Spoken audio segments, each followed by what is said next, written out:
Ladies and gentlemen, this is the Big Jiu-Jitsu Show. I'm Rob. I'm Randy.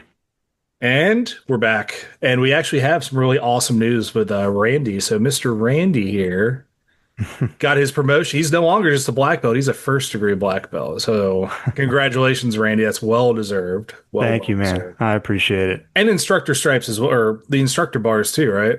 Yeah, and that was I kind of knew that was coming because we were trying to kind of make things right at the gym. There's been some changes at the gym here recently, Right. and we've been just kind of trying to get things as they're supposed to be. And one of those courses of business was to give out the instructor bars to the instructors, and so I got those, and then as a surprise, I didn't know that was coming. The first degree came with it, so it was pretty cool. Nice. Very cool. So I mean, that's for those of you who don't know, that's 3 years of black belt, right? Yes. And so I gotta know, like I'm still in my own realm of black belt stuff. I'm still trying to figure out how do you like what's it like going from what's the journey like? Black belt, first degree, do you feel like any changes? I don't well, I mean obviously there's gonna be changes, but like how do you feel now versus when you first got your black belt? It's a good question because I was thinking about this the other day. Um, the evening after I got that black belt, because some of my coworker or the first degree, some of the Yeah. my coworkers kind of asked about that because they're not in the know. They don't train like we do, so they're not really sure what the difference is or what the meaning is of a first degree versus just a regular black belt or any of the other belts for that matter. And so I kind of gave that some thought, that very same thing you just asked. And I remember if you think back through the journey, your own journey through jiu-jitsu, the different belts, at least for me, whenever I got a promotion, so if I went from blue belt to purple belt, by the time I got that promotion to purple belt, I felt like I was a legitimate blue belt. Like I felt comfortable in my skin as a blue belt. But when you get promoted to purple belt, initially, at least for me, I was, I had pretty bad, what do you call it?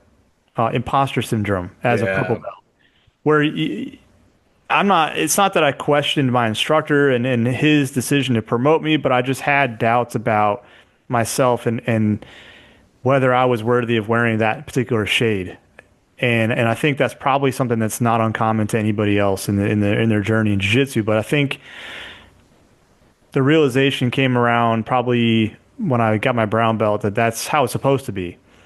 When I can't remember who said it. I heard it before. I've heard it a few times, but somebody said, "Well, when you first get promoted to brown belt, for example, you're the worst brown belt. You're the world's worst brown belt because you literally just got promoted from purple to brown.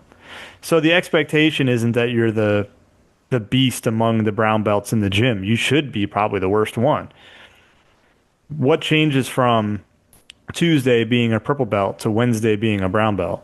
Nothing in terms of your skill and ability. It's the recognition of your hard work, your dedication and commitment for that time frame. So that 2, 3, 4 years, however long it took you to get that promotion. So circling back to your question, when I got the first degree, the initial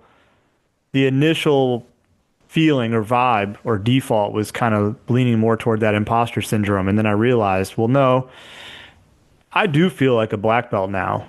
I didn't for a while. I would say probably a good year and a half as a brown belt or black belt. I didn't feel like a black belt. I questioned whether I deserved to wear it because we hold black belts such a high esteem. You look at other black belts and you're like, oh, he's definitely a black belt, and I'm not like him. Or you look at your instructor who is at least a decade beyond you in terms of his journey, and you think you're not where he is, but you shouldn't be comparing yourself to where they are now. You should be comparing yourself to where they were when they got their belt. And even then, that's not really a fair comparison because our journeys are all unique. So to answer your question, for a minute, I kind of was like, do I deserve this? And then it was immediately, well, no, I feel like a black belt. And then 3 years as a black belt is what earns that degree. Now, I want to ask you something too, because, and I think we might have delved into this the last episode a little bit, Yeah. but when you look at promotions at in different gyms, every gym does it a little bit different. You've got like the Roy Dean program where he wants to see you perform certain techniques or sequences I get the impression that those sequences or techniques might differ from student to student based on their preferences, but he wants to see that you're proficient in performing certain techniques and sweeps and reversals and whatnot. And then there's a roll, and then there's a ceremony, and his videos are absolutely beautiful and produced very well. Then you've got the gyms where it's a little bit more subjective, where the instructor watches you roll with somebody of that rank, you hold your own, they've seen you progress over time, and they give you the belt. And there's a whole gradient in between there. And there's a lot of debate over black belts and who's a black belt and who's not, and hobbyist versus competitor, and blah blah blah blah blah. So what are your thoughts on how, if you owned a gym right now and were in charge of promoting students, how would you go about determining whether somebody's ready for a promotion or not? I think it's, you know, because me personally, like, I think competition's great and everything. And I think there also needs to be a, like an understanding of different levels. And I know I've joked about it before and said, you know, like, hey, if Kenny Cornelius came up to me and said, you are a shitty black belt, I'll be like, well, you know, compared to you, I absolutely am. Like, I'm so bad. But I think something I forgot. Oh my God, I just had it on the tip of my tongue. It was really not like profound, but it was just a very good kind of measuring stick, or like, how do you determine that? And it's just everybody is going to be different. And I remember it now. So I know some of the listeners know I do Taekwondo on the side as well. I do cheat on Brazilian Jiu Jitsu with Taekwondo. I'm very sorry for that. But when one of the last testings I graded, you know, I'm fortunate enough, even though I'm a third degree and kind of, you know, not super in on the organization, they still are like permit me enough to be like, yeah, it's, you know, it's Rob, let him come grade, let him come test people and stuff. And the 40-year-old group came up, and I was writing down all my notes, like, you know, hey, this person had great technique, hey, this person had great balance. And one of the other instructors, a younger guy, very, very, very, very talented. He's an absolutely amazing martial artist. He looks at me and he laughs a little bit. He's like, "Oh, what? One of the 40-year-old women like look at you and wink or something?" Like, we were off by 1 point. It wasn't like he said they were terrible. I just like gave them a full like a the highest like points you can get for their form. And I said, "No, I've actually come to appreciate my new age bracket and what it takes to do stuff like this." And everybody had like, it wasn't malicious, and we just had a good laugh about it. So I think that's kind of the biggest thing I take into consideration is there still needs to be the ability to do the move.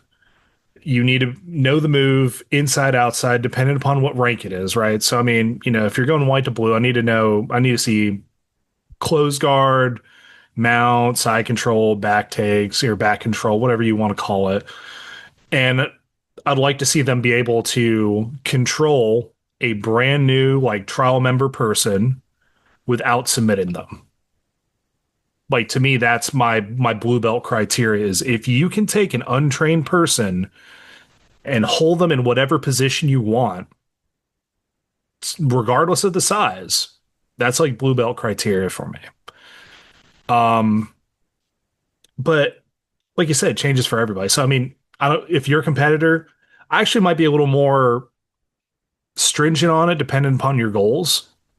I'm not going to sandbag you, but I'm also not going to let you get away with just like if you're side control arm, you know, key locking everybody, I need to see something a little different. I need to know that you know these techniques because, you know, at the end of the day, even if you're blue belt, purple belt, brown belt, whatever, you still are going to show techniques to others at some point because that's just inherently how it is. So if you don't have that knowledge base, then I probably am not going to promote you. But for competition, beating people, things of that nature, like, you know, it's so subjective that I just would rather see somebody improve, not just physically, but as a person as well. I still am very much of the whole Bushido code. Why do we do martial arts? I didn't sign up to do martial arts to go to tournaments and be a shitty person. I signed up to hope it made me better in certain aspects of my life. And it has. And I don't want to put a belt on somebody that I know is going to be not a contributing member to society. It doesn't matter beliefs, politics, religion. I don't care. It's are you going to treat other people with respect, Are you going to have discipline? Are you going to be polite? Are you going to shy away from conflict? Are you going to resolve issues? Are you going to be upfront and honest? Like that to me is kind of where I look for promotions. And that's, I guess, a really roundabout way of saying, like, yeah, you can win matches, but I really want to see you improve and be a better person. Yeah, no, and I agree a lot with what you said. And I think I like the idea of the control, especially for blue belt. I like that idea a lot. It's been something I've been thinking about a lot, and on the Discord I go to and chat on with eco stuff. That's been kind of a topic that's come up a couple times recently is how do we quantify these different belts and all this other stuff. And there's kind of a little bit of disdain for the belt ranks amongst a lot of people in the eco crowd right now, which I understand. I still feel like belt ranks have a place and are still a valid thing. It's just, and we've talked about this a million times, so I'm not going to go down the rabbit hole. But the ranks are not a linear measure of skill and ability. It's not No. like that. To me, it's more a symbol of your independent, like Rob's journey, my journey, right? And the fact that I'm dedicated and committed to jujitsu to this level, and that's why I've lately and it could be temporary. My opinion might change in a year or two, but right now I've been more on the side of time. Time. If you take somebody, for example, and it's still going to be subjective, you're still going to want to see certain things. I really like that control thing for blue belts. I think I'm going to kind of explore that. I like that a lot. Yeah. But the if you take the average human and you give them 10 to 12 years, because everybody's life is different, and over 10 to 12 years, a lot of things can change. Yeah. So it's just saying 10 to 12 years, on average, 3 times a week training. On average, there's going to be weeks where they only come twice or once, or they miss a week or two because life happens. That's why there's 10 to 12 years, right, to make up for that. But if you take the average person who trains an average of 3 times a week for an average of an hour per session for 10 to 12 years, what I'm suggesting is that the majority of people are going to fall within that black belt level of ability.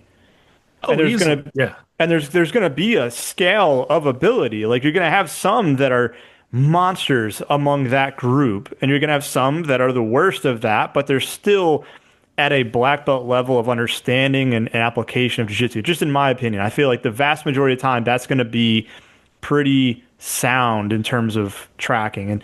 And so I'm starting to lean more toward time and grade as kind of a better measure for promotions, just because like we know that just because this guy's a purple belt and this guy's a blue belt, it doesn't mean that the purple belt's going to win every single time. That's right. And you even brought it up. Like, where are you at in your life? I'm 39 years old. I'm not going to ask you, Rob, how old you are, but I'm 41. I'm 41. That's okay. I'm not ashamed. all right. I love being 46. I'm not going to lie. It's been way better in my 30s. I'm glad you're saying that because I personally have gone through a little bit of my, I think, truly midlife crisis is in like 35 because most people don't live to be like 100 something. But 39, like I feel like physically, I feel fucking great. I'm stronger than I was in my 20s, and mentally I'm more mature than I ever was in my 20s. So I feel like I love where I'm at right now in life. But the reality of it is you and me at 39 and 41 don't have the output that a 23-year-old is going to have. God, And no. so if I take a 23-year-old in his prime that's training 6 days a week and is a purple belt, right? You bring me in there after I just worked a 12-and-a-half-hour shift as a police officer and put me against him, he's going to mop the floor with me. Like it is what I'll survive, but Yeah. he's going to control the whole fucking thing, right? Does that mean I'm not a black belt? Does that mean he's a black belt? No, it's just that's why I don't believe in this whole like, oh, black belts are this, you need to be this, air of superior. No, it's just a matter of I've committed to jiu-jitsu now since 2000, what? 2007, 2008. I've been doing jiu-jitsu since. Like Yeah. that's got to mean something, you know? And so I think the time and grade is a big part, but in combination with when you look at those other levels, I would say it should take between a year and a half to 2 years to go from white belt to blue belt. I agree with that. I do agree with that. And, I was thinking too, when you were talking about that, when you're bringing up the belts and stuff like that. So, there is a time, like, we can talk about, what's funny is I just had a giant conversation about IBJJF stuff. And, I've got my own personal opinions on that. But you've got most organizations are going to have you can only promote from here to here, having this minimum time and rank. That's understandable, right? I think there are always exceptions to the rule. I mean, you look at people like BJ Penn, you look at was it Travis Stevens, like people like that. They skip stuff because of either just inherently amazing ability, or they have outside experience that's going to help them out too, right? So I think belts, like you're saying, are kind of a good indicator and milestone in a journey. Now I know what you're saying. Like there are people, and I've talked to people, it's like, yeah, belts, whatever. You can just say I've grappled for this many years. That's fine if that's like what you want to do, but I'm going to counter it with this. Do you remember every time you were promoted? Well, you don't have to go back and like rack your brain. Like No, right now, every time, yeah, like it was yesterday, every single time. yeah. For some reason, like stripes, I don't remember, but like Mhm. every time I got a belt, like I absolutely remembered it. In Yep. jujitsu at least, because it's like you said, it's 1.5 to 2 years of hard work. It doesn't have to be 6 days a week. 3 days a week is still Mhm. hard work because you don't forget about it when you go to your job. Like I'll admit, working however many hours, I'll sit there and be like, if I did that Kimura trap to, into like an arm bar or something, just I'm throwing shit out there, but like while I'm staring at like spreadsheets, like I just lose focus for a second, go into it. You're still thinking about it. I think visualization's a huge thing, but Well, and kind of you can supplement some of that. Like if you have one of those weeks where I can only get in once or twice because yeah, fucking shit happens, in life, or you get sick or something, and you can only get in there, seldom at all. You can supplement that with watching matches on YouTube and yeah, thinking, visualization, stuff like that. You can supplement. Now it's not the equivalent of an entire class, but it still helps. So yeah. absolutely, And I think to your point about the phenoms like BJ Penn and all that, they stand out. So that works itself out. It's not like the instructor is going to have to rack their brain to figure out who's going to be the expedited black belt or who's yeah, going to that's be the true. expedited purple belt. We got a guy in our gym, Anthony, who wrestled D1 for Gardner Webb for years. I mean, he's done hundreds of competitive wrestling matches Yeah, at a D1 level. And so that guy comes in as a white belt, and there's already a lot of the things that we have to teach new people that he takes for granted on the ground. How to control somebody, how beneficial top position is in leverage, controlling hips and shoulders, scramble ability, being able to find leverage and create like things that just take a while to learn. He's already got it. So of yeah, course he's going to fast track. Now I still think for that person it should take between a year to 2 years for a blue belt, and it did. It took him like a year, and he got it. Okay, yeah, he's a little bit faster. But then what's funny is, and I'm sure you've seen this, a guy like that will fly through blue and purple, and then probably sit at brown belt for a long time yep. because then it becomes different. When you get to that level in jiu-jitsu, it's different.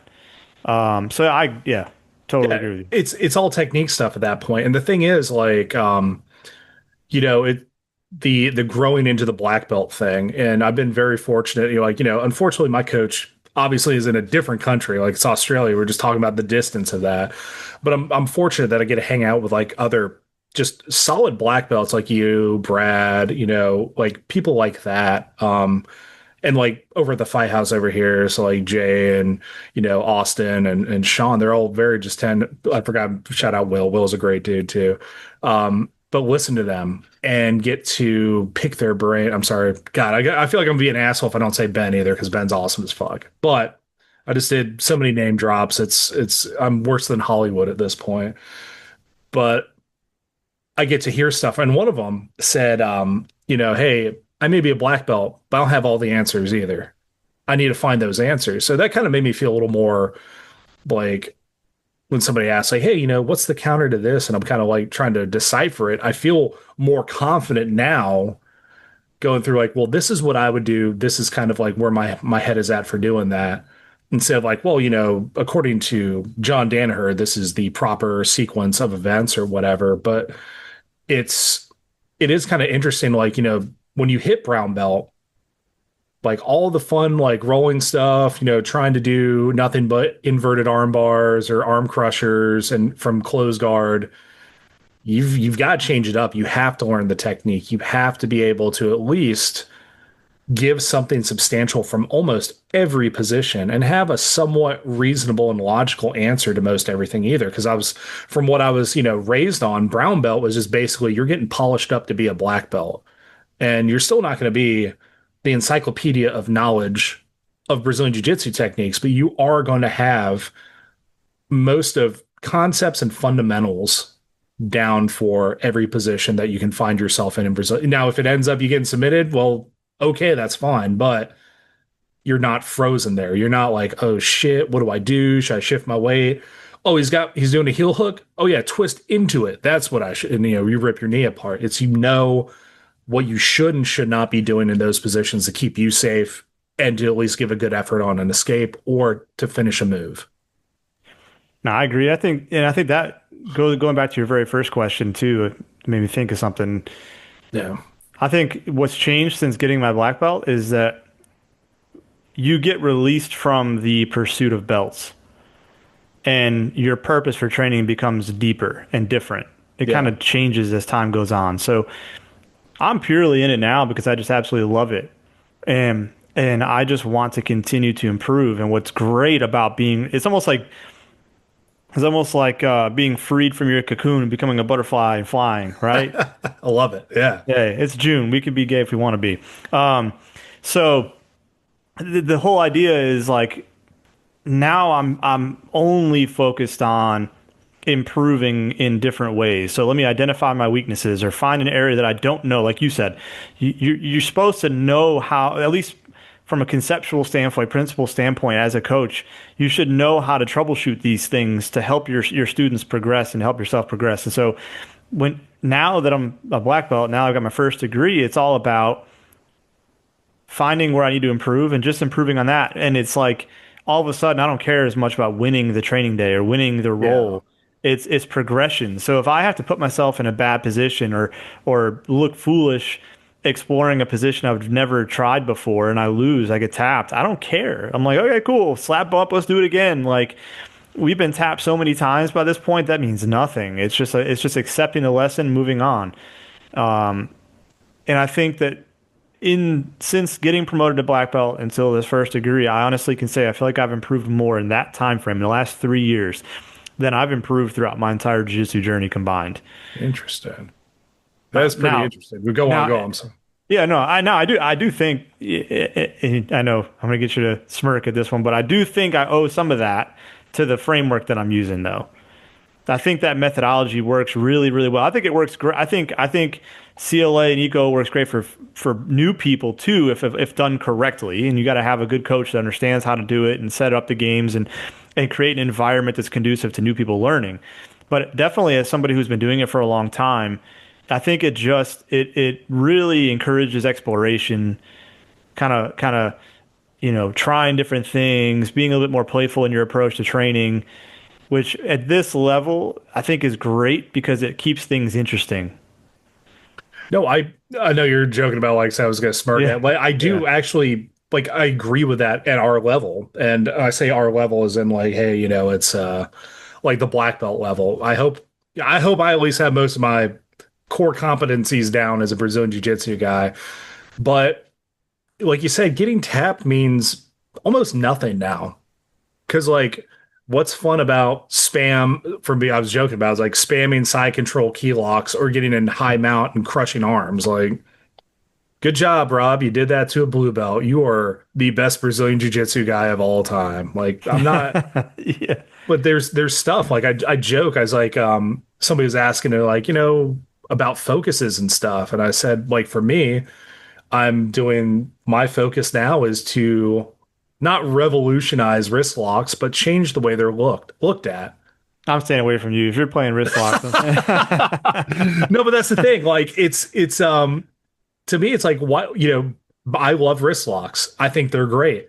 But it's got a bad rep because people go, here's a wrist lock, and they like basically hammer fist your hand down and Mhm. pop your wrist. Yeah.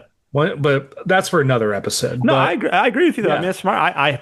fucking hate wrist locks, but I Me agree too. with you. It's the same thing as leg locks. It's like the new leg lock, right? Leg locks were all taboo for the longest time, and Yeah, but leg locks, in all honesty, in my opinion, are no different than any other submission or joint attack. In that we absolutely. just have to train them correctly and safely. Like we should be learning those from day one. I agree. The risk that it created was due to ignorance because we didn't train them for so long. Yeah. But if we just train those from day one, it's just like anything else. You can destroy somebody's limb no matter how you fucking attack it. Wrist locks are the same way. If you just rip a heel hook, you're gonna hurt somebody. If you just Yeah. rip a wrist lock, you're gonna hurt somebody. I mean, Yeah. yeah, That's how it is. And I yeah, mean, for me, like, so you talk about the eco stuff and whatever, I think it's still, pardon me, there is still a place for it because at this point, like, you're going to have to really search some stuff to really find new pieces to add to your puzzle, your giant jujitsu puzzle. And then putting those constraints on yourself of doing stuff like, okay, that's how you learn. That's how you get better. That's what you have to do. I mean, starting from guard all the time, I do it because I still feel like my guard is not as good as it could be because it is oh my God, my fight has gone bad. How do I get back into control? It doesn't matter who it is. Everybody has a good chance to pass my guard and punch me in the face, like realistically. But, I want to be able to control a position I feel is the most like I'm most vulnerable at. mhm. So, but if I, like I said, if I just spam side control, whatever, yeah, I'll do that against my coach. I'll try, let me phrase that. I'll try to do that against my coach, but it ain't happening. But that's where I put my A game on.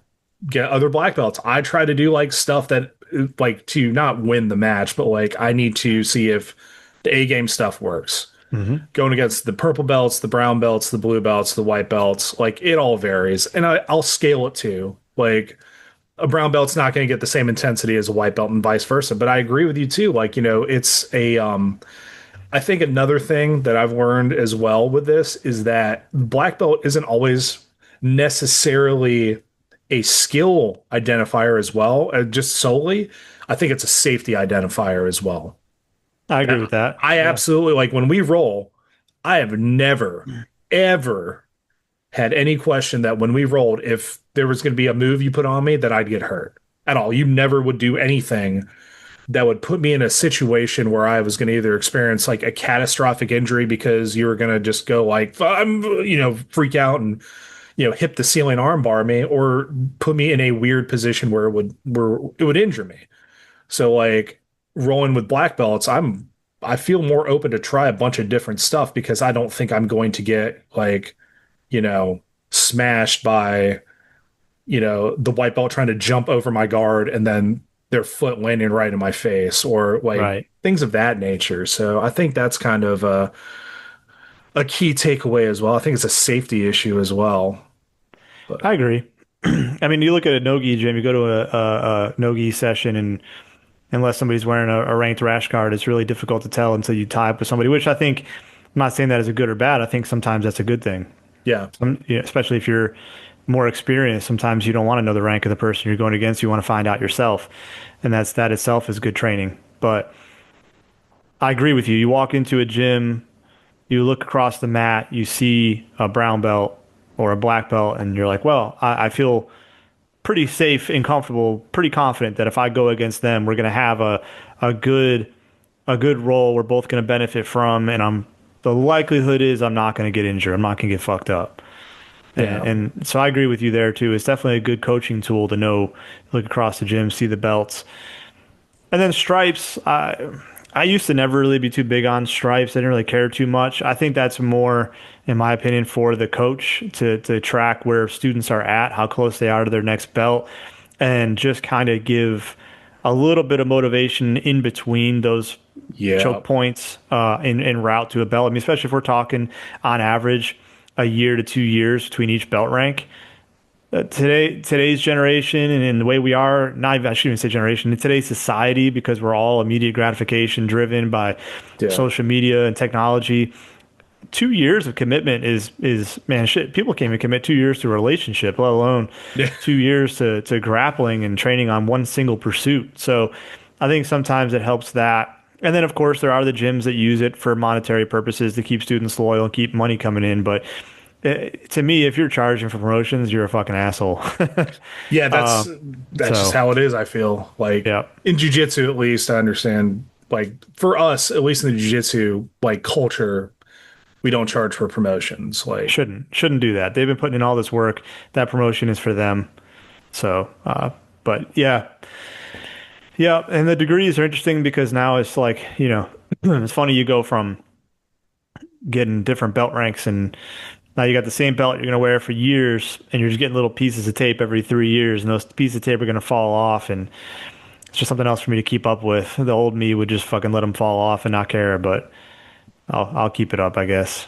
yeah, I mean it is kind of funny because I was actually looking at my black belt earlier. I was like, it is kind of a nice black belt, but I could probably get a nicer one. No, but that's the Yeah. belt that was given to me. You know what I mean? Like you can get the Kataro $300 belts or whatever. But I mean, at the same time, like that thing still keeps my gi closed. Like so, it's kind of what I'm gonna stick with. I And did. I bought two black belts. I bought it when I first got promoted. They gave me a Toro belt. It was a little too small, yeah, and Toro shrinks. So I was like, well, I'll just make this the wall belt. That's going to go on my display. 'Cause yeah, that's the one that was given to me, and this way it stays pristine and it goes on my belt rack.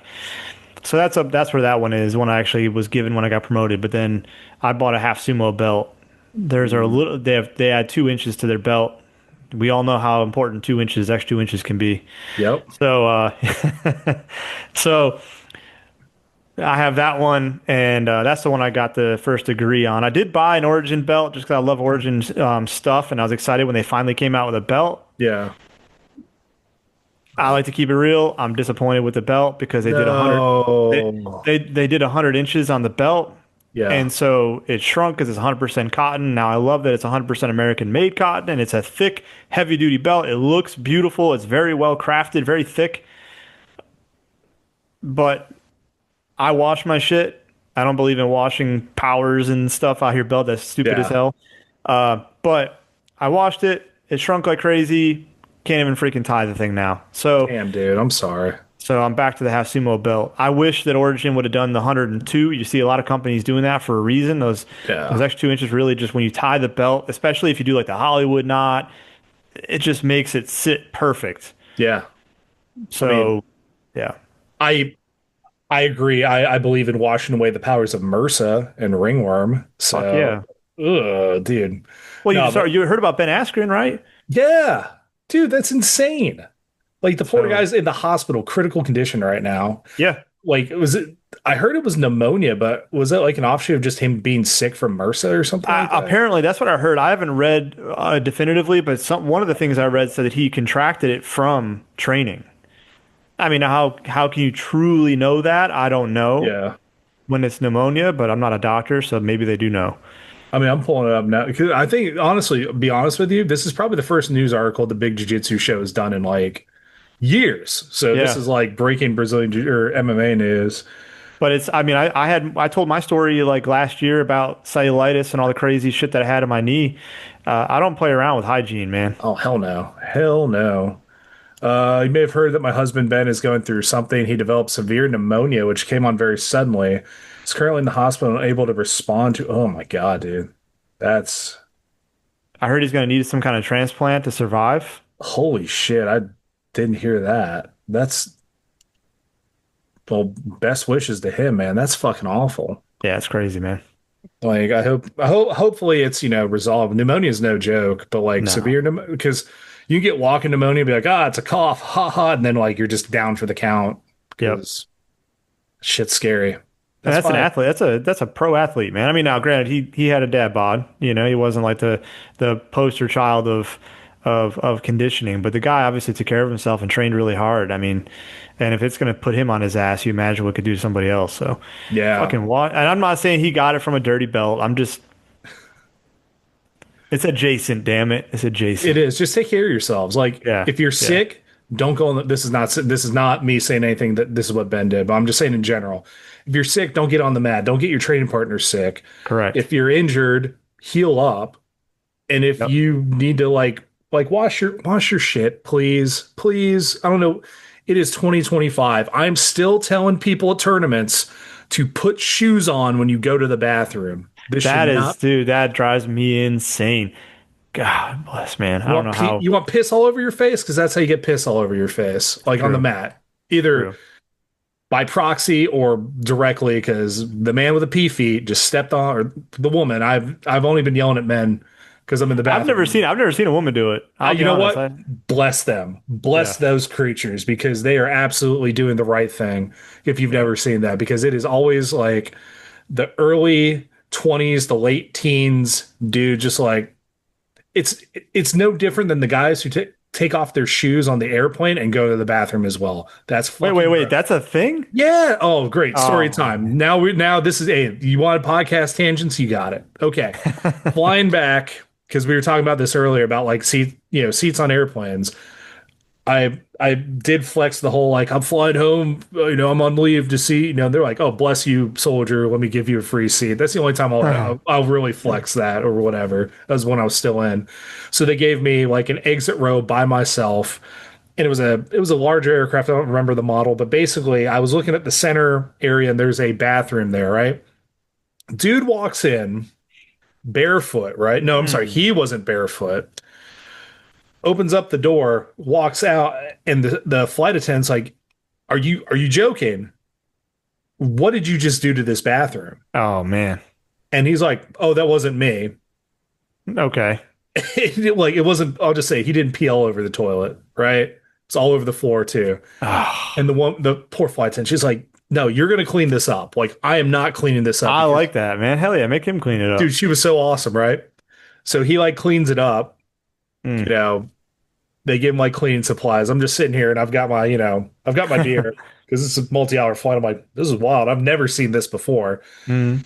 Dude, like, gives him the half-ass, like, okay, I've cleaned it. Sorry, mom. I didn't mean to do it. I'm a 40-year-old, 3-year-old, basically, at this Yeah, point. basically. Yeah. And then like goes back to his seat. I don't remember if he washed his hands or not, but the one thing I do remember is the guy right behind him was completely barefoot and walked into Oh, so gross. that. Like, come on, y'all. Just can we please, for the love of God, not spread pee and poop all over the mats and everywhere else? Uh, Please. That's all I It's so ask. gross. That is fucking disgusting, man. And to bring it back to the conversation we had earlier, if you're a student of mine, I'm not promoting you if you do that. I I don't care if agree. you win worlds. You can't wear shoes in the bathroom. You're not getting promoted. I don't care. I don't care. Go somewhere else. Also, clean underwear. Oh That was yeah, clean dude. underwear. How's that I hard to do? How's that I don't hard to know. do? I don't want you sitting north south with some dirty ass fucking underwear on, man. Um, Now, on unrelated to jujitsu, but funny story. Oh my. So I won't drop That's it. why I love doing this podcast. It's so good. I will not drop any names because I still Okay. work with them and they're friends of mine. But I doubt they'll listen. But if they listen, they'll know exactly who I'm talking about as soon as I start telling the story. So there was at work sworn police officers. That's all I'll leave it at. Okay. One of them has one of those moments, and if you're a male over the age of 25, you've probably had a similar moment. It happens where it's I gotta go right now. It's not Yeah. a I gotta it just comes upon you pretty quickly. You get the rolling thunder and you gotta go, man. It's so he doesn't even make it back to a substation. He drives to a Dollar Tree and goes into the Dollar Tree, goes back to their restroom, their public restroom, goes in there, gets into the stall, does his business. But he was in such a hurry that he didn't do the necessary checks to ensure that there was sufficient toilet paper or anything of the Oh sort in the bathroom. no. All right. So there's no toilet paper left in there at all, not even a little bit. Plus, when he sneaks out of the stall and looks, there's no paper towels in the dispenser either. So he's got nothing to wipe with, and so he uses his boxers. Takes his boxers off, uses them, and throws his boxers in the trash can in the public restroom.